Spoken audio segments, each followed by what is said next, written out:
Então, gente, para começar, para dar um start aqui nessa nossa conversa, nesse nosso bate-papo, nesse primeiro vídeo sobre a história do anglicanismo, queria começar bem pelo começo. Afinal de contas, o que é uma igreja anglicana, gente? Quando é que surge esse negócio? Porque às vezes as pessoas têm uma falsa ideia de que é algo recente, que começaram, nunca tinha ouvido falar, comecei a ouvir falar agora, é algo que surgiu recente, de onde e tal. E não, vamos deixar claro aqui que nós não somos uma igreja que acabou de surgir. A igreja anglicana, ela faz parte do ramo da igreja, um ramo histórico, um ramo protestante da Igreja de Jesus, uma igreja evangélica, né? E eu estou frisando isso aqui. Por quê? Primeiro, porque nós não somos uma igreja que surgimos com Henrique VIII, somos bem anteriores a isso. Então, a história do anglicanismo, ele tem seus primórdios lá nos primeiros séculos, gente.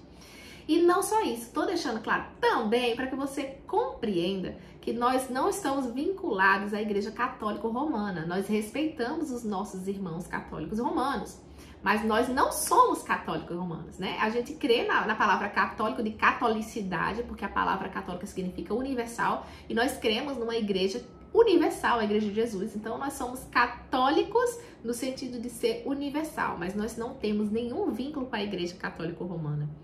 Há ainda alguma confusão que as pessoas surgem. A igreja que aceita o casamento homossexual? Não, nós não aceitamos o casamento homossexual como um padrão vindo de Deus. O padrão de Deus nós cremos no padrão bíblico, de um homem para a mulher e da mulher para o homem. Então, isso é o que nós cremos enquanto igreja. E sobre isso, sobre essas crises aí, a gente vai falar um pouco mais à frente acerca dessa história, né? Como é que surgiu essas confusões dentro da igreja, que confundem às vezes um pouco da nossa história. Por que as pessoas pensam que tem a ver com Henrique VIII? Por que as pessoas pensam que nós somos católicos romanos? Por que as pessoas pensam que nós aceitamos isso ou aquilo? E aí a proposta é exatamente a gente desmistificar isso. Então fixe aí na sua mente. A igreja anglicana é uma igreja do ramo histórico, evangélico, protestante. Nós estamos presentes hoje, gente, em cerca de mais de 160 países ao redor do mundo, em todos os continentes, tá? Isso é uma igreja que tem nomes... Nossa, tem expoentes que ficaram muito conhecidos por ser anglicano, como, por exemplo, C.S. Lewis, que escreveu As Crônicas de Nárnia. C.S. Lewis, ele era anglicano. John Stott, que é o meu queridinho, porque Stott, se você olhar aqui na minha biblioteca, vai ter vários livros de Stott. Eu amo demais os escritos daquele homem, um homem de Deus. Né? A igreja do bispo Robson Cavalcante, né? A igreja de Alistair McGrath, é a igreja, meu inglês, né? É a igreja de Alistair McGrath, é a igreja de J.I. Parker, é a igreja de N.T. White, é a igreja da tão recente Tish Warren, que escreveu A Liturgia do Ordinário, um livro belíssimo que eu super recomendo, né? Então, assim, às vezes as pessoas, por falta de conhecimento, às vezes não, por olhar a nossa estética, a forma que nós conduzimos o culto, às vezes um sacramento, uma ceia que foi feita com obreia e tal, as pessoas criam essa confusão. Mas a gente tá aqui para começar a esclarecer esse negócio. Quem é a igreja anglicana, o que nós somos, o que nós cremos, tá certo? Então, por hora, fixa aí. Fixa nesse primeiro momento desse vídeo. Nós somos uma igreja evangélica de ramo histórico e protestante da Igreja de Jesus. Somos católicos, não porque somos católicos romanos, que não temos nenhum vínculo, mas no sentido de catolicidade, porque a igreja catolicidade significa universalidade. Nós somos universal, porque nós cremos na Igreja de Jesus como um mote de universalidade. Nós somos universal, somos chamados a ser uma igreja una, a igreja santa, a igreja de Jesus. Isso é uma igreja anglicana. Então, gente, antes de entrarmos propriamente dito na história do anglicanismo, né, com as suas fases, desde a fase inicial ali no período celta, eu queria trazer uma reflexão que eu acho que é fundamental, esse start inicial para a gente começar a nossa conversa, antes mesmo de falar sobre o anglicanismo, que é falar um pouco sobre a história da Igreja de Jesus, né? Porque o que é a igreja? A igreja, ela foi instituída pelo próprio Senhor, né? Então ela não é uma instituição na cabeça de um ser humano qualquer, né? Ela foi instituída pelo próprio Senhor. Então a igreja, o cabeça, independente de denominações, o cabeça é Jesus Cristo. Nós somos corpo de Cristo, a igreja é o corpo de Cristo. E Jesus, ele dá uma comissão, ele dá um comissionamento aos seus discípulos, aos seus seguidores. O que é que ele fala? Ide por todo mundo, pregai o evangelho a toda criatura, batizando, ensinando e tal. Então, Jesus, quando ele dá esse ide, ele comissiona os seus discípulos, os seus apóstolos a cumprirem algo, a cumprirem uma missão. E aí a gente vê aí todo o desenrolar da história. Jesus, ele morre, ressuscita ao terceiro dia, depois ele é assunto ao céu. E aí ele envia um Consolador, que é o Espírito Santo. E se eu pudesse dizer, ó, é o marco da igreja, do surgimento da igreja, para mim eu poderia dizer que é quando há a descida do Espírito Santo, né? Porque aí o Espírito Santo ele vem, ele capacita o povo de Deus para cumprir essa missão que Jesus tinha dado. E aí como é que funciona, gente? Depois que Jesus já ascendeu aos céus, os seus apóstolos, os seus discípulos, eles começam a se espalhar pelo mundo até então conhecido, né? Eles começam a fazer esse trabalho de missionário, de propagação da palavra, de propagação de quem foi Jesus, de quem é Jesus, de que ele um dia voltará. Então eles começam a fazer todo esse trabalho missionário. A princípio ali na região do Oriente, né, que foi onde começou essa questão das viagens missionárias, começou mais ali, a princípio nessa região do Oriente. E depois, gente, ganhou o mundo, né? À toa que hoje a gente tem acesso a todos os ensinamentos de Jesus, dos apóstolos e tudo mais. E muitas pessoas às vezes ficam na dúvida, eu ouço falar muito sobre pais apostólicos, sobre pais da igreja, né? Que isso foi fundamental para a criação da igreja como um todo, lá no início, e que isso foi desenrolando essa questão de organização e tal. Como é que é isso? Como que funciona isso? O que é isso? Então, eu tô aqui para tirar essa dúvida inicial também para você. Então, o que acontece? Os discípulos dos apóstolos, discípulos diretos dos apóstolos, eles são chamados de pais apostólicos.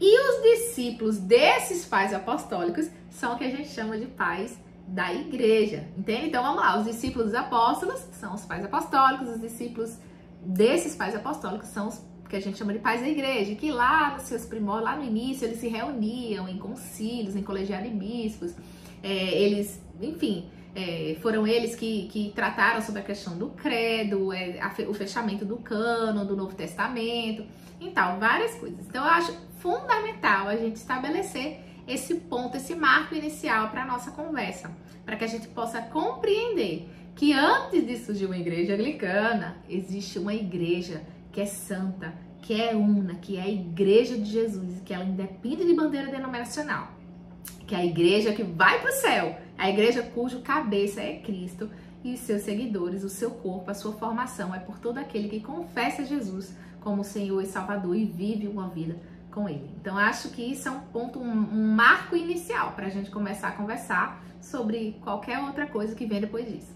tá certo? Então, fixa aí na sua cabeça. O surgimento da igreja, quem são os pais apostólicos, quem são os pais da igreja, como é que começa essa expansão pelo mundo através dos apóstolos ali, viajando, e quem nós somos? Nós somos a igreja de Jesus, santa, una, evangelical, a gente vai lá na raiz do evangelho, da palavra de Deus. Isso é fundamental pra gente fixar na nossa cabeça, independente de qualquer coisa. E aí, gente, nós entramos propriamente dito na história do anglicanismo, tá? Então, assim, a história do anglicanismo, primeiro a gente já conversou, né, já pincelou aqui, que o anglicanismo, ele é um ramo histórico da igreja, é um ramo do cristianismo histórico. E ele tem suas raízes ali na região da Grã-Bretanha, a atual Inglaterra. E aquela região, ela compreendia não só a Inglaterra, mas ela compreendia ali a Irlanda, a Escócia, a Ilha de Man, Ilha de Man, o País de Gales, por aquela região ali. E a região central ali da Grã-Bretanha, ela era conhecida como a terra de Anglia, dos ânglios. Então é daí que veio o surgimento desse nome anglicanismo, né? Da região de Anglia, ali. E aí o que é que acontece, gente? Quando há a colonização, Roma, ele leva cerca de um século para colonizar aquela região ali. E aquela região começa a ser habitada pelo povo celta permanentemente, né? E aí, neste povo celta é que está a gênese, as raízes mais antigas do anglicanismo. Se a gente puder dividir a história da igreja anglicana, digamos assim, com algumas nuances ali, a gente poderia dividir em 3 fases. A gente divide na fase celta, que a gente vai conversar um pouquinho mais à frente sobre cada uma delas, tá? Mas a gente divide sobre a fase celta, a fase católico-romana e a fase reformada, que começa ali no século XVI, e vai até os dias de hoje. E agora a gente vai conversar um pouquinho sobre cada uma dessas fases, para você compreender de fato como é que começou a surgir, se organizar e a se mencionar a igreja anglicana ao longo da história. Nessa fase inicial, que é o que a gente chama de fase celta, só para você compreender um pouco como é que aconteceu, o que é que a gente vê de raiz anglicana aí. É o seguinte, quando começa essa expansão missionária ao longo do mundo, tanto as igrejas do mundo conhecido, né? Tanto as igrejas do Oriente quanto as igrejas do Ocidente, eles não enviaram para aquela região de forma específica, não fizeram assim, um trabalho de missionário propriamente dito naquela região. Então, o cristianismo, ele chega naquela região através de soldados, de comerciantes, do que a gente chama de um povo leigo, que não é nenhum clérigo, não é a igreja institucionalmente falando. Então, assim, toda aquela cristianização daquela região se deu através de leigos, desses comerciantes, de soldados, enfim, da população civil propriamente dita. E aí, o que acontece? Lá pelo século V, há uma invasão naquela localidade. Então, assim, uma invasão com os anglos, com os saxões, com os jutos, e eles começam a descristianizar, começam a repaganizar aquela região, né, que eles invadiram. E aí, com uma tentativa, um esforço por parte da igreja de recristianizar aquela região, é enviado então 40 monges sob a liderança de Agostinho, que foi eleito bispo em determinado momento. Então eles vão para aquela região com esse intuito de recristianizar aquele povo. E por que eu trouxe a figura de Agostinho e desses monges propriamente dito para essa conversa? Porque Agostinho, para nós anglicanos, o Agostinho, ele é o início, ele é o start, ele é o primeiro digamos que bispo, o primeiro episcopado histórico anglicano. Ele nasce com a figura de Agostinho para nós. Então, para o povo anglicano, Agostinho simboliza o episcopado histórico anglicano, o primeiro. Então, ali, junto com aquele povo celta, é o que a gente crê verdadeiramente que surge, de fato, a igreja anglicana, com a figura de Agostinho, que a gente reconhece como o início desse episcopado histórico anglicano. E aí, gente, a gente entra no que a gente chama de segunda fase, que é a fase católico-romana. E o que acontece? Depois de passado ali aquele período ali do povo celta, a vida segue normal, né? Então começa a igreja a seguir normal, o trabalho missionário segue normal. Só que agora, assim, naquela região, um pouco de forma mais rígida, né? Mais disciplinada, digamos assim, por parte do clero, né? Que reconhece a titularidade, a liderança de Teodoro de Tarso, que foi titular de Cantuária por 21 anos. E aí o que acontece, gente? A vida seguindo, começa a vir aquele período de invasões, que era natural naquela época. E aí os vikings, eles invadem a região da Inglaterra. Eu não sei se você já ouviu falar sobre os vikings, talvez em alguma série da Netflix. Os vikings eram um povo muito violento, né? E eles entram e invadem a Inglaterra tocando terror. Eles incendeiam, eles saqueiam, eles saquearam Cantuária, eles incendiaram a catedral. Então, assim, começa a haver aquele período de muitas tensões, de invasões, de guerras, aquele período bem crítico da história, né, da Europa. E aí tem até diante dessas tensões, às vezes, que acontecia, começa a haver tensões também entre monarcas e a hegemonia papal, né, como a gente estuda nos livros de história. E aí tem um caso, assim, que é bem marcante, que é quando há primeiro o exílio, depois o assassinato de Thomas Becket, né, que ele era, isso no reinado de Henrique II, e ele era arcebispo de Cantuária, o Thomas, né? E por que eu falo assim, olha, no período de Henrique II, porque quando se fala da igreja anglicana e se faz associação com Henrique VIII, ó, Henrique VIII veio depois, tá, gente? E aí, o que é que acontece nesse período? Começa a haver, ali no século XIII, mais ou menos, aquele período de cruzadas, né? E aí vai para as cruzadas o rei Ricardo Coração de Leão. E aí quem assume o trono, né? O trono inglês naquela época é o seu irmão, João, que é chamado João Sem Terra. E aí João ali nas determinações, nas questões parlamentares, ele é forçado então a assinar a Magna Carta, né, que ficou tão conhecida, a Magna Carta. E por que eu tô falando essas circunstâncias da história para você?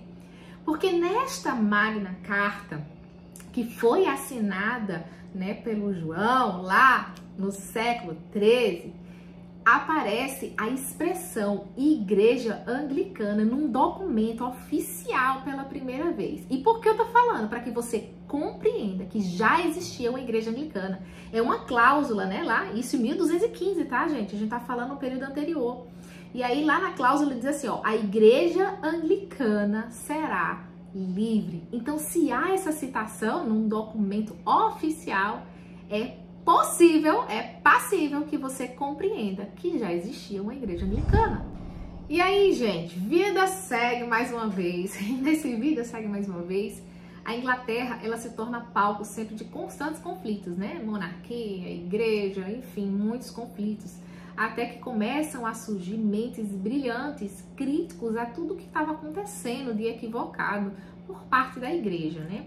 E numa dessas mentes brilhantes está ele, que é a estrela matutina da reforma, acho que um dos pré-reformadores mais conhecidos, que é o John Wycliffe. E John Wycliffe, ele era professor na Universidade de Oxford, e é interessante porque assim, o campo da universidade, ele começa a ser um campo que ele começa a produzir muitas mentes brilhantes, mentes pré-reformadoras e posteriormente reformadores. Então ele cria ali a Ordem dos Lollardos, ele vai tecendo críticas fortes, por exemplo, contra a venda de indulgências por parte da igreja, contrários à prática da simonia, enfim, gente, muitas coisas que vinham sendo palco para críticas.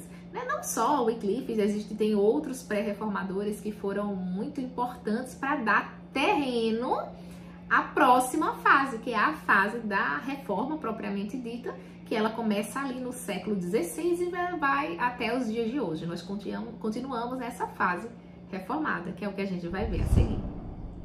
Então a gente entra na terceira fase, que é a fase reformada, que tem ali seu início mais ou menos do século XVI até os dias de hoje, propriamente dito. E o que é que acontece, gente? Depois dessa confusão toda que estava ali naquele período da fase católico-romana, o Sacro Império Germânico, romano, né, ele começa a entrar em declínio, ele começa a se desintegrar. E aí, qual o próximo passo? O próximo passo é que os países iam começar a ser independentes e tal, e tudo mais, né? Mas, não só com os países, com a igreja, de certa forma, aconteceu algo assim também, né? Começou a ter uma queda dessa hegemonia papal dentro da igreja, né, propriamente dita. Só que ao contrário de Wycliffe, aí surge a figura do Lutero. E o que é que favoreceu Lutero? Eu digo assim, porque assim, Lutero, ele é o expoente da reforma protestante, né? Você falar em reforma protestante, você vai lembrar o quê? Lutero, as 95 teses anexadas e lá e tudo mais. Embora a gente viu que existiam precursores, né, pré-reforma protestante. Só que o que favorece Lutero, gente, que é o olhar que eu tenho, o que favorece Lutero é que começa a haver, e ele começa a ter a favor dele a descoberta da imprensa e a conversão de Gutenberg, que ele era ali o inventor da imprensa, como a gente pode dizer, né? Então, assim, o surgimento da imprensa, ele começa a disseminar mais rápido essas ideias, esses ideais. A intenção inicial de Lutero não era romper com a Igreja Católica Romana, era reformar a igreja para que práticas abusivas e práticas que estavam acontecendo não continuassem a acontecer, né? E aí a gente vê ali no campo das universidades era muito forte isso, sabe, gente? Essa disseminação das ideias, esse pensar, eles se reuniam, por exemplo, tinha as tardes lá na Taverna do Cavalo Branco, né? Então eles se reuniam para debater essas ideias e tal e tudo mais, para conversar sobre isso, que deu origem de fato à reforma protestante, à reforma inglesa, né? E aí eu queria aproveitar já nesse aspecto de desmistificar essa história do Henrique VIII. Por quê? Porque muita gente fala, a Igreja Anglicana foi fundada por Henrique VIII, né? A reforma inglesa. Gente, sendo sincera, a reforma inglesa viria com ou sem Henrique VIII, gente. Presta atenção nesse cenário que estava sendo vivido. Então a reforma era questão de tempo acontecer. Só que o que é que acontece com a figura de Henrique VIII, para você compreender? Henrique VIII, a partir de 1509, mais ou menos, ele teve uma gestão positiva como rei. Ele fundou, por exemplo, a primeira escola secundária ali que ficava anexado à Catedral de Cantuária, e essa escola existe até hoje, tá? Mas a questão da sucessão dinástica, né, da dinastia, não era um assunto privado, mas era uma questão, muitas vezes, de segurança nacional. E aí, o que acontece? Anulações de casamento por interesse político já tinham precedentes antes mesmo do Henrique VIII por parte do próprio papado, tá? É importante que a gente diga isso, porque parece que, não, ele criou porque ele queria se separar. Não, não é. Essas questões de anulações de casamento, elas já existiam por parte do papado antes mesmo de Henrique VIII. Só que não aconteceu isso no caso de Henrique VIII. Por quê? Porque a primeira esposa dele era sobrinha do imperador. Então, aquele negócio, né? Peixe grande, influência. Então, o rei, originalmente, ele era um devoto católico romano. Ele estava vinculado à prática religiosa, né? Mas esse cenário começa a mudar um pouco quando tem a chegada à posse de Thomas Cranmer como arcebispo de Cantuária, em 1533. E Cranmer, mais na frente a gente vai falar, ele tem um papel muito importante para a gente, por exemplo, na elaboração do Locke, que é o nosso livro de oração comum. E Cranmer, ele já tinha aderido ao protestantismo, entende? E ele era arcebispo de Cantuária. Então, ele já tinha aderido ao protestantismo. Ele era um dos componentes da Taverna do Cavalo Branco. Ele estava lá no meio dos debates com o pessoal. E aí, ele anula aquele casamento do rei e ele acaba, mais na frente, celebrando o novo casamento. E aí, gente, o que é que acontece? A reforma protestante, ela começa a ganhar essa questão da efervescência neste cenário, tá? E ela se dá através de atos do parlamento. Então, assim, o parlamento começa a ser apoiado pelo rei, ele começa a ter apoio dos intelectuais, ele começa a ter apoio do clero, então ele começa a se consolidar, propriamente dito. Que é que dá esse cenário aí para a reforma protestante, né? Thomas Cranmer, ele tem um papel fundamental de tentar dentro da, né, ele é arcebispo de Cantuária, ele começa a tentar, por exemplo, a lutar por algumas causas, como acesso à Bíblia, a Bíblia na centralidade do culto, né, as pessoas começam a ter acesso à Bíblia, a palavra de Deus, ela começa a circular no vernáculo original da pessoa, que a pessoa possa compreender. Embora isso acontecia desde Wycliffe, ele começou a ganhar mais força ali, talvez até mesmo por esse sujeito da imprensa e tal, enfim. E aí, o que é que acontece? Henrique VIII, ele se casa, né? Enfim, tem filhos. E aí, ele tem 3 filhos. Eduardo, o mais velho. Maria, que é tida como sanguinária.